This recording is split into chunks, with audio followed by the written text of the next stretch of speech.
길을 따라 나아가자. 두 줄기 축복의 줄기를 따라 살아갑시다라는 제목도 가능합니다. 오늘 저녁 여러분들은 축복의 길을 따라 나아갈 수 있게 되기를 축원합니다.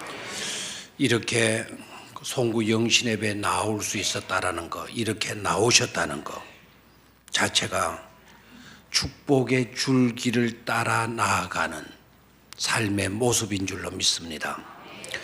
축복의 길을 따라 나아가는 성도, 복된 성도가 아닐 수가 없어요.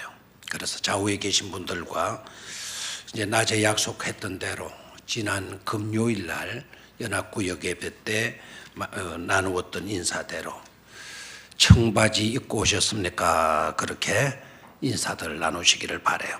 그럼 입고 오셨습니까? 하지 마시고 청바지로만 이야기를 하세요. 청바지.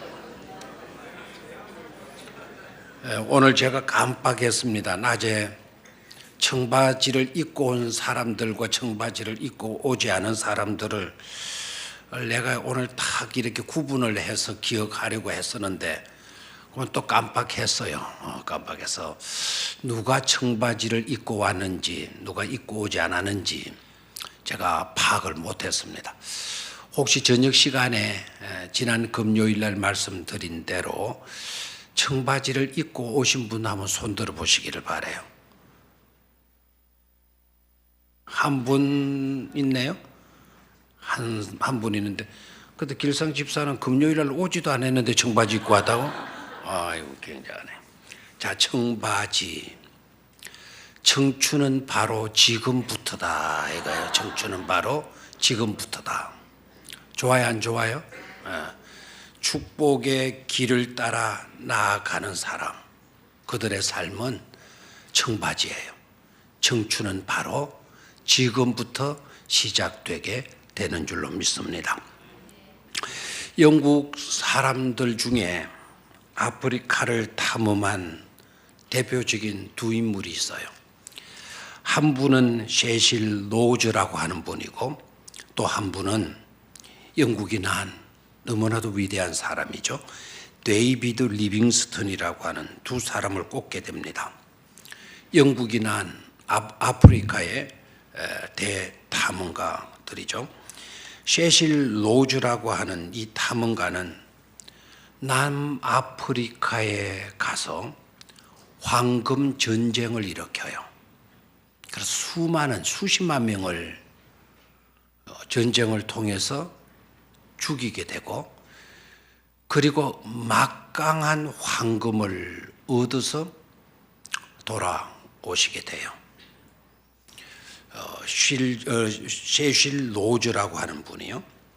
그렇게 되니까 영국 정부는요, 굉장한 위대한 일을 했다고 인정을 하고 그에게 훈장을 수여하게 되고 그리고 그 세실 로즈를 예국자다 이렇게 불러주었어요.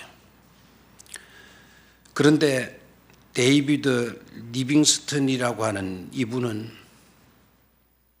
원주민을 찾아다니면서 그 원주민들에게 복음을 전합니다.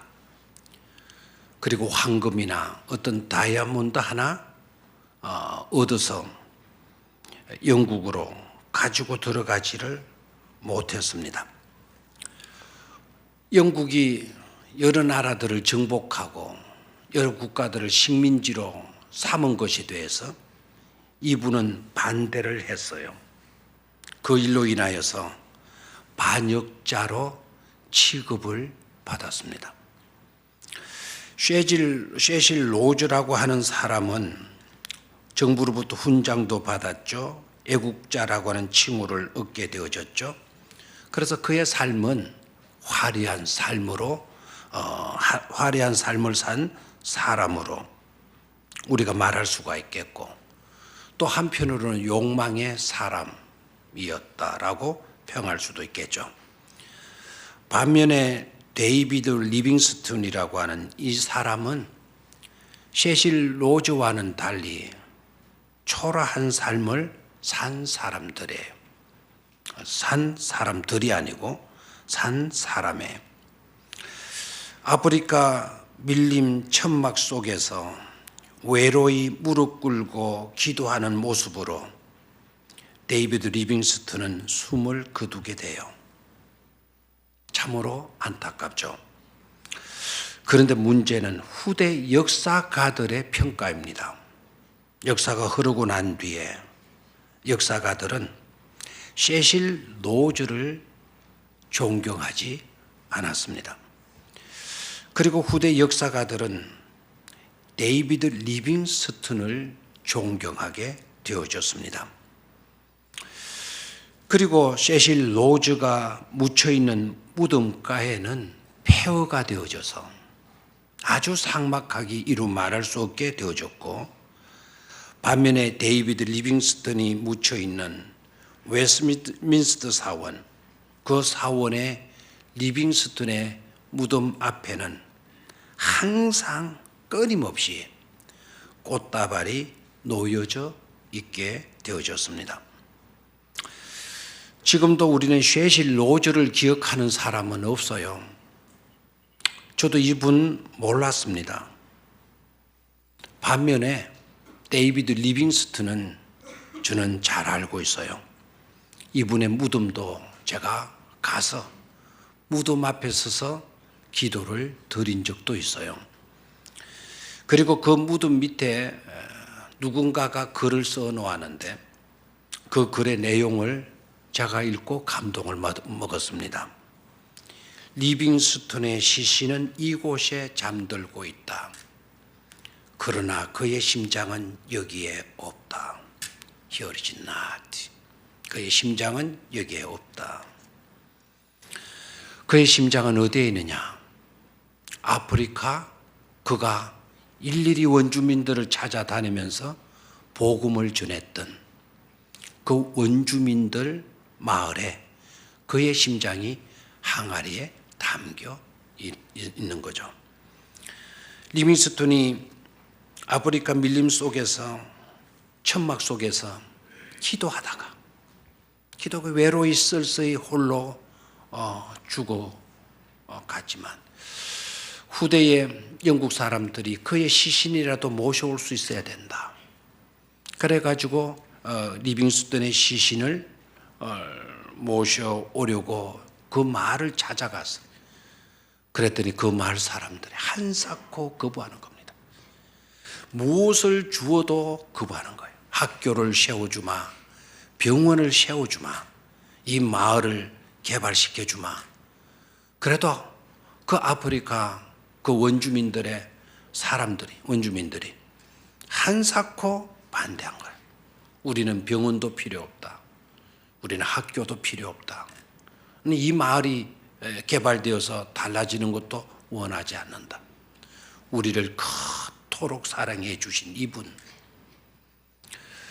예수 그리스도를 알게 만들어 주었던 이분, 하나님의 나라를 우리가 믿을 수 있고 그것을 바랄 수 있게 해주신 이분을 우리는 포기할 수 없다. 영국 정부에서는 무엇이든지 요구하는 대로 다 해주마. 우리는 다 싫다. 오로지 우리를 그토록 사랑했던 이분을 우리가 모시고 있어야 된다. 그렇게 하다가 결국 합의점을 하나 찾았어요. 당신네들이 그렇게 존경하는 분이라고 한다면 더 좋은 곳에 모셔서 더 많은 사람들에게 이분의 삶을 알려주는 것이 좋지 않겠느냐 라고 하는 영국 측의 제안에 그 원주민들이 동의를 했어요. 그러면서 눈물을 벅벅 흘리면서 한 가지를 부탁했어요. 그러면 좋다.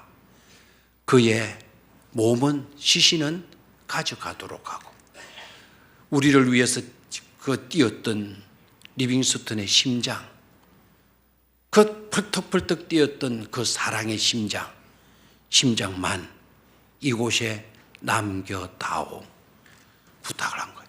그래서 영국 측에서 또 그것을 수용해드리고, 그래서 리빙스턴의 심장을 거기에다가 떼어두고 심장 없는 시신만 가지고 와서 웨스트민스터 사원에 안치를 했어요.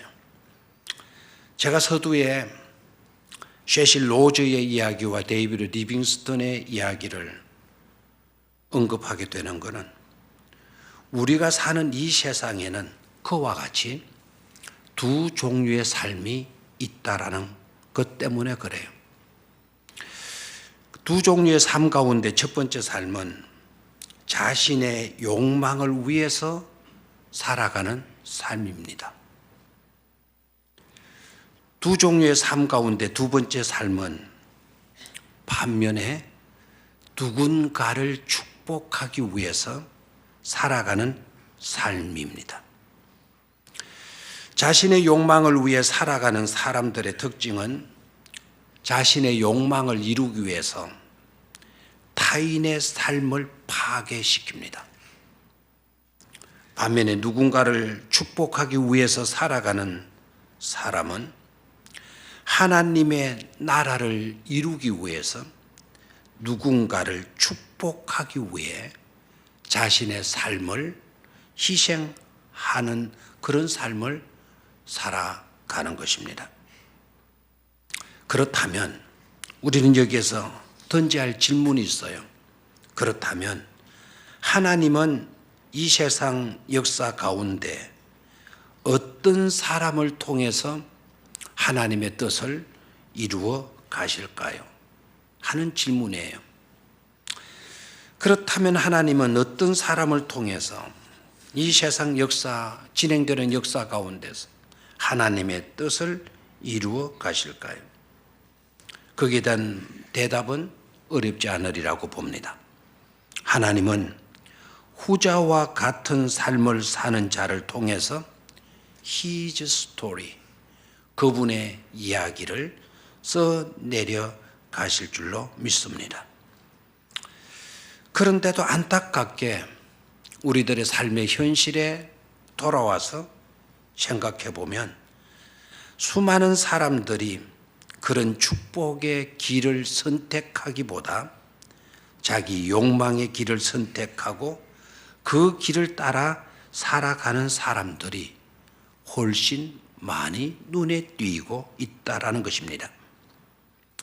이유는 무엇일까요? 그 이유는 다른 데 있지 않습니다. 그것은 우리들의 심령 속에 옛 아담의 강줄기가 흐르고 있기 때문이다라는 거예요. 옛 속성의 아담의 강줄기가 내 속에 흐르고 있기 때문이에요. 즉 아브라함의 여종 하갈에게서 난 이스마엘의 속성, 육의 속성이 흐르고 있기 때문이다라는 것입니다. 그 강물이 내 심령 가운데로 흐르고 있는 한 우리는 자유할 수가 없다라는 거예요. 우리의 삶을 건설적으로 가꾸어 갈 수가 없다라는 거예요. 오히려 타인의 삶을 파괴시키고 내 자신의 욕구, 내 자신의 비전만을 추구하며 살아가게 되어지는 것이죠. 그렇게 우리가 해야 될 중대한 과제가 있어요. 그 강줄기를 끊어놓지 않으면 안 된다라고 하는 것입니다. 그리고 자유 있는 여자에게서 난 약속의 자녀 이삭과 같이, 그 이삭은 또한 예수 그리스도의 그림자이지 않겠어요? 이삭의 본체가 되는 예수 그리스도와 같이 우리가 살아갈 수 있어야 될 줄로 믿습니다. 그래서 그 언약의 강줄기가, 말씀의 강줄기가 내 심령 속에 흘러 넘칠 수 있어야만이 되는 것이죠. 죽음으로 치닫는, 저주로 치닫는 강줄기에 계속 우리의 몸을 맡기고 있어서는 안 되는 것입니다. 성경은 말씀을 합니다. 30절을 우리 같이 읽도록 하겠어요. 30절 시작. 그러나 성경이 무엇을 말하느냐? 여종과 그 아들을 내쫓으라. 여종의 아들이 자유 있는 여자의 아들과 더불어 유업을 얻지 못하리라 하였느니라. 여기서 우리가 해야 할 중대한 과제가 있죠. 그 과제를 우리에게 말씀해 주고 있어요. 너희가 이 과제를 풀어야 된다. 너희에게 주어진 과제가 뭐냐? 여종과 그 아들을 뭐라 그랬죠? 내쫓으라는 거예요. 여종은 누굽니까? 하갈이죠. 하갈과 그 아들을 내쫓아라. 그 아들은 또 누구입니까? 이스마엘이죠. 여종과 그 아들을 내쫓아라고 말씀을 합니다. 그러니까 여종은 어떤 자입니까? 그리고 그 아들은 어떤 자입니까? 이들은 육의 소욕대로 산 사람들이에요. 카르날 디자이어, 프레시 디자이어. 자기의 욕망대로 살아가는 사람. 육으로 태어난 사람들. 그래서 자신의 육의 욕망을 내쫓으라는 것은 죽여버리라는 거예요. 죽여버려라. 그렇지 아니하고서는 우리는 자유의 아들이 될 수가 없고 또 더불어 유업을 얻지 못하게 되어진다라는 거예요. 하나님의 나라를 상속받을 수 없게 된다는 것입니다. 그러기에 우리가 해야 할 것이 있어요. 그것은 바로 뭔가 하니까 믿음의 배에 승선해야 된다라는 겁니다. 믿음의 배에 올라타야 된다라는 거예요.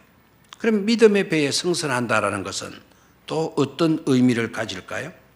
오늘 본문 말씀을 보게 되면 약속의 아들 이삭의 라인에 설 수 있어야 된다라고 하는 것을 말씀해 주고 있죠.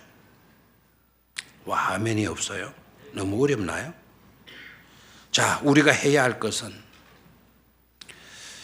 죽음으로 치닫는, 저주로 치닫는 불행의 그 강줄기를 우리는 뭐 해야 돼요?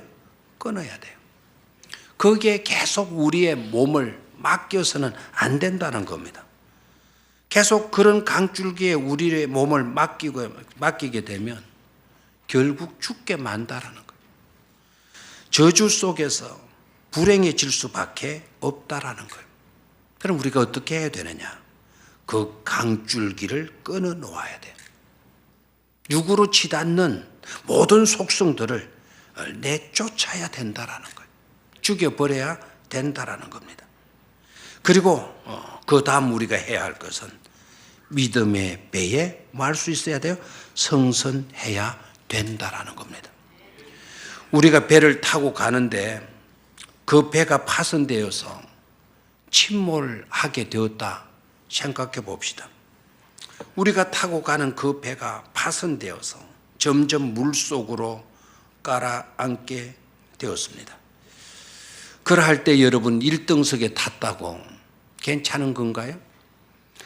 만약에 우리가 탄 배가 파손되어서 침몰하게 되어진다면 1등석, 2등석이 무슨 의미가 있겠습니까? 좀 나은 위치, 좀 더 나은 그와 같은 직장에 있은들 무슨 소용이 있겠습니까? 우리가 타고 있는 배가 침몰을 하고 있다고 한다면 그런 것은 의미가 없어요.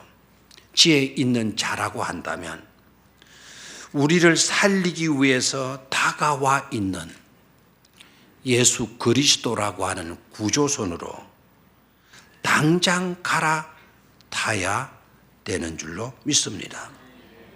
우리를 살리기 위해서 이미 예수님은 우리가 타고 가는 그 배가 침몰하실 것을 아시고 이미 우리를 추적해 다가와 계셔요. 우리가 살 길은 다가와 있는 예수 그리스도라고 하는 구조선으로 갈아타는 길밖에 없는 겁니다. 구조선으로 갈아타려고 하지는 않고 나는 1등석에 나는 특등실에 타고 있으니 난 괜찮을 거야. 이렇게 여기고 있다면 그것은 어리석음이죠. 1등석이 여러분들의 생명을 구원해 낼 수 없습니다. 특등실에 있다고 해서 여러분의 생명이 안전한 것이 아니지 않습니까? 여기서 필요한 것이 있어요. 필요한 것이 두 가지 있는데, 첫 번째는 십자가의 은혜가 필요하다라는 거예요. 십자가의 은혜가 있어야만이 육의 속성을 죽일 수가 있는 겁니다. 그리고 두 번째는 성령의 도우심을 구해야 한다는 사실이죠. 강권적인 성령의 역사에 우리가 포로가 되어야 하는 것입니다. 이 두 가지를 이루기 위해서 우리가 해야 될 일은 다른 데 있지 않습니다. 기도가 필요한 거죠. 우리가 힘쓰고 애쓴다고 되는 것이 아니지 않습니까? 우리가 노력한다고 가시가 엉큼기가 사라지던가요? 기도하는 길밖에 없어요. 성령의 은혜가 우리에게 주어져야만 하는 것입니다. 막혀 있는 길을 우리가 어떻게 열 수가 있겠습니까? 우리가 노력한다고 축복의 물줄기가 터질 리가 있겠습니까? 우리는 기도해야 될 줄로 믿습니다. 기도하게 될 때 하나님께서 괭이를 잡으시고 축복의 우물을 파시는 줄로 믿습니다. 기도할 때 하나님이 개입하셔서 축복의 물줄기가 터져 나와서 솟구칠 수 있게 해 주시는 줄로 믿습니다. 감당치 못할 은혜가 넘치게 되고 막히고 막힌 것들이 열려져서 우리로 하여금 하나님의 기적을 볼 수 있게 만들어 주시는 것입니다. 우리가 저주야 물러가거라 불행이여 떠나갈지어다 백날 외친다고 되는 것이 아닙니다. 만약에 그렇게 외치면 저주가 떠나가고 불행이 떠나간다고 한다면 누가 저주를 받고 누가 행복하지 못할 수가 있겠습니까? 우리가 외친다고 되는 것이 아닙니다. 우리가 할 수 있는 것이 아닙니다. 하나님만이 저주를 물러가게 할 수가 있고 불행이 우리에게서 떠나갈 수 있게 하시는 것입니다. 그러기에 그분께 기도하는 일, 그분께 기도하는 길밖에 없는 줄로 믿습니다. 하나님 앞에 나와서 보좌를 붙들고 성령님의 도우심을 간구하시기를 축원합니다. 성령이 임하면 저주가 풀릴 줄 믿고 기도하실 수 있게 되기를 축원합니다. 성령의 권세가 우리를 사로잡게 되어진다면 불행과 아픔과 상처들이 떠나가게 되는 것입니다. 이게 그리스도의 삶이고 이게 하나님의 성품으로 변화되어가는 그런 삶이 되어지는 줄로 믿습니다. 새해는 여러분들 막연하게 하나님께 소원을 아뢰이는 그런 여러분들이 되지 마십시오. 그리고 거창한 화려한 어떤 계획들을 여러분 나름대로 세웠다고 해서 그런 제목들을 정해놓고 벽에 붙여 놓았다고 해서 그것이 이루어질 리는 없습니다. 오히려 새해에는 하나님께 엎드려 기도하는 길밖에 없는 것임을 깨닫고 오히려 하나님께 나는 기도하리라. 하루에 3번씩 엎드려 기도하리라. 아니면 적어도 하루에 2번은 기도하리라. 그런 결단을 세우시는 일이 지혜로운 삶의 방법이 되어지는 줄로 믿습니다. 끝으로 비전의 산에 올라가야 한다라는 것입니다. 25절과 26절을 보게 되면 두 개의 산이 나타나고 있어요. 25절, 26절. 25절을 먼저 같이 읽어보도록 하겠습니다. 이 하갈은 아라비아에 있는 신의 산으로서 지금 있는 예루살렘과 같은 곳이니 그가 그 자녀들과 더불어 종로로 타고, 자 26절도 있습니다. 오직 위에 있는 예루살렘은 자유자니 곧 우리 어머니라 말씀하고 있어요. 두 종류의 산이 나타나고 있는데 혹시 어떤 산인지 여러분 찾을 수가 있었습니까? 자, 여러분 보시게 되면 한 산은 찾을 수가 있었으리라 생각을 해요. 그 한 산은 어떤 산이죠? 시내산은 알겠는데 또 산이 있다는데 어디에 산이 있나 헷갈리죠. 자, 예루살렘도 산입니다. 예루살렘이 있는 곳, 예루살렘 성이 있는 곳이 바로 시온산이에요, 산. 그래서 산성이라고 하는 표현도 쓰게 되죠. 그래서 두 종류의 산이 있어요. 한 산은 어떤 산? 시내산. 한 산은 어떤 산? 시온산 또는 예루살렘. 예루살렘의 위치가 산에 있어요. 그래서 예루살렘이 바로 산이에요, 산. 자, 이 두 산이 등장하고 있는데 그 두 산을 대조시키고 있어요. 자, 시내산은 하갈은 아라비아에 있는 시내산으로서 이렇게 되었어요. 시내산은 곧 누구다? 하갈이다. 하갈을 어떤 산으로 말하고 있는 거 아니까? 시내산으로 말하고 있어요. 이 본문은요, 오늘 굉장히 어려운 본문이에요. 이거는 그냥 쉽게 읽어 내려가지고는 해석이 안 되는, 이해가 안 되는 그런 본문입니다. 자, 하갈은 아라비아에 있는 뭐라고요? 시내산이다. 그러면 이 시내산은 여러분이 잘 아시는 대로 율법이 주어진 산 아닙니까? 근데 하갈이다 곧 라고 했을 때 그 율법 자체를 말하는 것이 아니고 그 하갈은 육의 사람 아닙니까? 아브라함이 인간적 방법을 통해서 이루고자 했던 것이 바로 하갈이에요. 약속의 아들을 기다리지 못하고 약속의 아들이 잉태되지 않으니까 하나님은 약속의 아들을 주시지 않고 있으니까 인간적 방법으로 후손을 얻고자 했던 것. 그래서 그 도구로 썼던 존재가 바로 하갈이었잖아요. 그 하갈은 곧 시내산이다.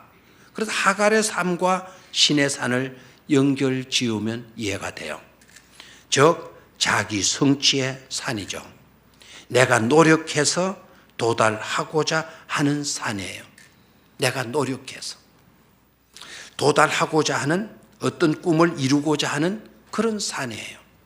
여러분들이 꿈꾸는 바가 있다고 한다면 그 꿈을 위해서 여러분들이 몸부림치고 노력하고 수단과 방법을 다 동원하서라도 그 꿈을 이루기 위해서 살아가는 삶, 그것이 바로 하갈이고 그것이 바로 신의 산이다라는 거예요. 오늘날 많은 사람들이 실제적으로는요, 이 산으로 어프로칭하고 있어요. 이렇게 사는 삶으로 나아가고 있는 것을 보게 돼요. 그래서 시내산 등산하는, 시내산으로 등산하는 사람들이 많이 늘어나고 있다라는 사실이죠. 요 사이는 여러분 잘 아시죠? 지금 이 시대를 포스트 모더니즘이라 그래요.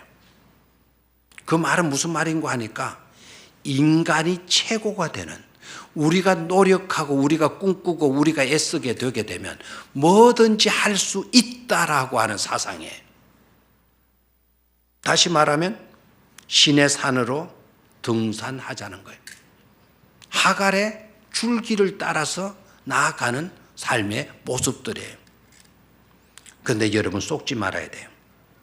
자기의 꿈들을 성취하고자 그 산으로 계속 접근해 가는 사람들, 여러분 그 산은 끝이 없잖아요. 돈을 목표로 하면 여러분 그 돈이 지금 얼마 있으면 좋겠어요? 한 100억 있으면 좋겠습니까? 100억은 너무 많습니까? 그럼 10억이라 할까요? 그 10억을 여러분 목표로 해서 그 10억을 소유한 그와 같은 자리에 이르게 되었어요. 여러분 어떻게 했어요? 굉장히 기쁘고 감사하겠죠. 그런데 우리는 그렇게 살지 못해서 그렇지만 10억을 얻어놓고 보면 15억이 보인대요. 전세로 살다가 조그만 아파트라도 빌라라도 얻게 되면 좋겠다, 너무 좋겠다. 그래서 빌라를 목표로 삼고 꿈으로 삼고 그렇게 애쓰고 노력하고 저축해서 빌라를 얻었다는 거예요. 그래서 빌라에 들어가서 이사를 해서 들어가서 살아봤더니 한 달도 안 돼서 아이고 30평짜리 아파트 하게 된다라는 거예요. 그래서 또 30평 아파트를 꿈꾸어가지고 또 저축하고 애쓰고 아끼고 먹을 것 입을 것 다 전략해가지고는 11조도 떼어 먹고 가지고는 다 알뜰해서 30평 아파트로 이사한 거예요. 너무 좋은 거예요. 열 몇 평짜리 그 빌라에 살다가 30평짜리 얼마나 좋아요. 근데 30평짜리 들어가서 석 달을 살아보니까 이제는 또 몇 평이죠? 보여요? 옆집에 보니까 46평짜리가 보이네. 아이고, 그래서 46평짜리. 그렇게 아무리 여러분 그 욕망이라고 하는 산으로 오르면 오를수록 그 욕망은 끝이 없다라는 데 문제가 있어요. 그리고 혹 그 욕망의 산에 도달했다 할지라도 이미 여러분에게 찾아오는 것이 바로 뭐죠? 허무라는 거예요. 고작 내가 이것을 얻고자 내 인생을 다 이렇게 허비했단 말이냐, 이렇게 다 써버렸단 말이냐, 허무하게 되어진다라는 거예요. 그래서 신의 산이라고 하는 이 산, 하갈이라고 하는 물줄기에 우리가 놀아서는 안 된다라는, 그 산을 등산하기 위해서 준비하고 그 산으로 나아가서는 안 된다라는 겁니다. 그러면 우리가 올라가야 될 산은 어떤 산이냐? 예루살렘이에요. 예루살렘. 26절을 볼까요? 시작. 오직 위에 있는 예루살렘은 자유자니 곧 우리 어머니라 그랬어요.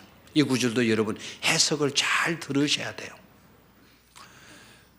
사도 바울이 이 말씀으로 갈라디아 교인들에게 설교한 여기에는 아주 오묘한 진리가 있어요.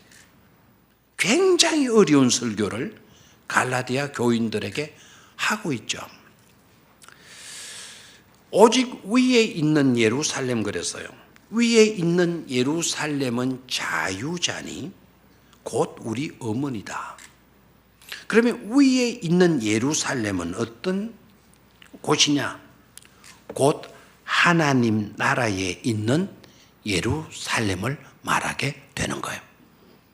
장차 우리가 들어가서 영원 무궁토록 살게 될 그 영광된 복된 나라가 바로 어디입니까? 하나님의 나라에 있는 예루살렘이에요. 새 예루살렘이죠. 그리고 위에 있는 예루살렘은 자유자니 곧 우리 어머니라 그래서요. 자, 사도 바울이 이 설교할 때 인간의 머리, 사도 바울이 뛰어난 머리를 가진 자 아닙니까? 가마리엘 문화에서 그가 수학한 사람이거든요. 머리 나쁘면 그 학교 못 다녀요. 그분의 제자가 될 수가 없어요. 머리가 탁월한 분이에요. 그런데 탁월한 그분이 한 이야기가 예루살렘은, 위에 있는 예루살렘은 자유자니 곧 우리 어머니다 라고 이렇게 설교를 하고 있어요. 그러면 이 말이 뭘까요? 하늘나라에 있는 예루살렘은 우리 어머니다. 자, 어머니라고 하는 이 표현이 굉장히 깊어요. 사도 바울이 멋진 설교를 했구나 라는 깨달음을 갖게 돼요. 자, 예루살렘, 위에 있는 예루살렘은 자유자니 곧 우리 어머니다. 위에 있는 예루살렘은 어디에 있는 예루살렘? 하나님 나라에 있는 예루살렘이라 그랬죠. 그 예루살렘은 우리 어머니다. 어머니의 특징이 뭘까요? 누구나 안길 수 있는 품 아니겠어요? 아멘입니까? 어머니라고 했을 때 그 어머니가 갖는 의미가 바로 뭘까요? 누구나 가서 펄썩 안길 수 있는 바로 그 품이 어머니의 품인 줄로 믿습니다. 어떤 모습으로 나갔든지 간에 품어주시는 분이 어머니잖아요. 지치고 피곤한 인생들이 돌아갈 수 있는 곳, 가서 안겨서 진정한 참된 자유를 누리고 평안을 누릴 수 있는 곳, 그곳이 바로 어머니 품 아니겠습니까? 그래서 어머니 품 안에 잠든 아이 같게 하시고 라는 시편의 내용의 말씀이 있어요.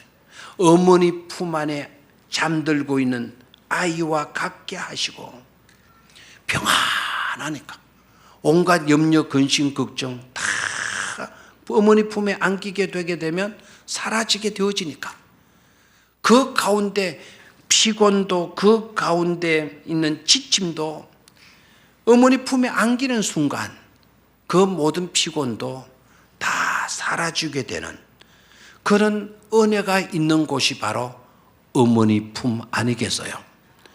수고하고 무거운 짐진 자들아 다 내게로 오라. 내가 너희를 쉬게 하리라.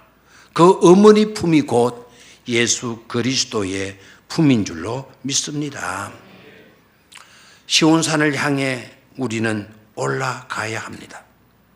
그 시온산 위에 있는 그 예루살렘 산이 곧 저와 여러분들의 비전이 되어야 될 줄로 믿습니다. 사랑과 헌신의 삶을 살아갈 수 있게 되기를 축원합니다. 성령의 도우심에 의탁해서 살아갈 수 있게 되기를 축원합니다. 십자가의 은혜로 나를 죽일 수 있게 되기를 축원합니다. 죽음으로 치닫는 강줄기에서 우리의 몸을 맡기지 말고 예수 그리스도라는 구조선으로 갈아탈 수 있게 되기를 축원합니다. 하나님 나라를 누리기 위해서 누군가를 축복하는 삶을 살아갈 수 있게 되기를 축원합니다. 내 욕심, 내 뜻, 내 꿈을 성취하기 위해서 너의 삶을 파괴시키는 그런 삶은 우리는 청산해버리고 이제는 하나님의 나라 이루기 위해서 누군가를 축복하는 그런 새해를 꿈꿀 수 있어야 될 줄로 믿습니다. 내가 이루려고 몸부림하지 마세요. 우리가 수고하고 아무리 노력하고 몸부림친다고 해서 문제가 해결되지 않습니다. 내가 이루려고 하지 말고 오히려 꿈들을 이루기 위해서 기도하는, 기도밖에 없는 줄 믿고 오로지 기도에 힘쓰는 새해로 결단할 수 있게 되기를 축원합니다. 그리고 어머니 품과 같은 시온산 예루살렘을 비전으로 삼고 한 걸음 한 걸음 하갈의 신의 산을 향하지 말고 하늘에 있는 예루살렘 산을 향하여 등산해 가는 저와 여러분들이 되어질 수 있게 되기를 바랍니다. 그런 새해로 나아갈 수 있기를 주의 이름으로 축원합니다.